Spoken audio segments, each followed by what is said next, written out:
Okay. Now I'm going to show you how to use audio Bluetooth adapter. Okay, this adapter is with a 30 pin. Now I'm going to unpack it. So okay, it comes with the plastic. So take it off. Now you can see with the 30 pin female port.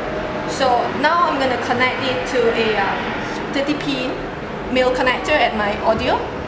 So just gonna connect it. Okay.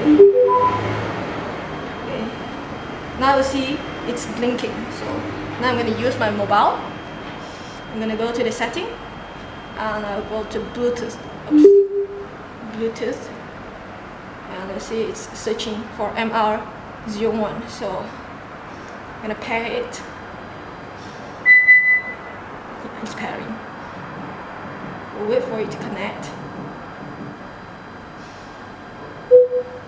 Okay, now it's connected. Now we can go to our music. Okay, right. Let's see.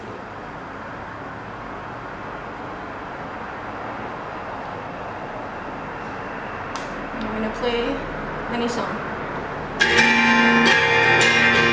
So it works perfectly.